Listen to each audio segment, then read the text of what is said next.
Vashi APMC मार्केटमध्ये आजही भाजीपाल्याची आवक सामान्यपणे सुरू आहे। आज सकाळपासून वाशीमध्ये 320 गाड्यांची आवक झाली आहे। विशेष म्हणजे आज 45 कांद्याच्या गाड्या आणि बटाट्याच्या 44 गाड्या दाखल झाल्या। त्यामुळे आता परिस्थिती काही प्रमाणात सुधारताना दिसते, पण यापैकी बहुतांश गाड्या परराज्यातल्या असल्यामुळे राज्यातला माल अजूनही मुंबईत आलेला दिसत नाही। शेतकरी संपामुळे भाज्यांचे भाव मात्र वाढलेलेच आहेत। आजची परिस्थिती सांगतायत आमच्या प्रतिनिधी स्वाती नाईक। शेतकऱ्यांचा संप सुरू असला तरी नवी मुंबईतील मुंबई कृषी उत्पन्न बाजार समितीच्या भाजीपाला मार्केट, कांदा बटाटा मार्केट यावर कोणताही परिणाम झालेला दिसून येत नाहीये।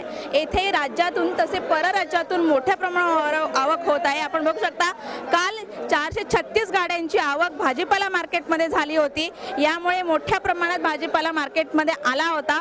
तर आज आतापर्यंत 320 गाड्यांची आवक झालेली आहे आणि ही जास्तीत जास्त 80% आवक ही परराज्यातून झालेली आहे।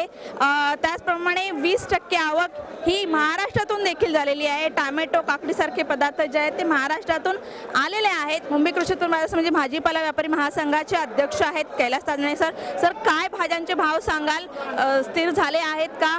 2 दिवसांपूर्वी कसे होते आणि आता कसे? साहजिकच आवक मुबलक प्रमाणात आल्यामुळं भाज्यांचे भाव स्थिर झालेले आहेत।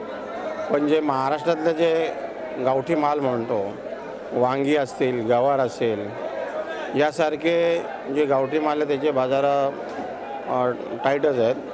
पण इतर राज्यातून जी आवक आलेली आहे, मग कोबीची आवक आज जास्त आहे, कोबी आहे, काकडी आहे, तर ह्या याची आवक जास्त आहे। त्यामुळं मुबलक प्रमाणात भाज्या उपलब्ध झाल्यामुळं भाव स्थिरावलेले आहेत। जो 2 दिवसापूर्वी जो संप झाला होता त्यावेळेला आवक कमी होती, तर कालपासून आवक जास्त। काल 436 ते 400-450 गाड्या होत्या, आज 320 गाड्या आहेत। त्यामुळे भाव स्थिरावलेले आहेत। नक्कीच आपण बघतोय की जरी संप महाराष्ट्रात सुरू असला तरी परराज्यातून भाज्या मोठ्या प्रमाणावर इथे दाखल होत आहेत आणि त्यांना चांगला भाव मिळत असल्यामुळे मोठ्या प्रमाणावर परराज्यातून भाज्यांची आवक ही मुंबई कृषी उत्पन्न बाजार समितीला होत असल्यामुळे मुंबईला जो भाजी पुरवठा करणारा मार्केट आहे ते मात्र भाज्यांचा तुटवडा तिथे भासत नाहीये आणि याचा परिणाम असा आहे की भाज्यांचे भाव जे वाढले होते ते आता दर कमी झालेले आहेत, हे चित्र दिसून येते।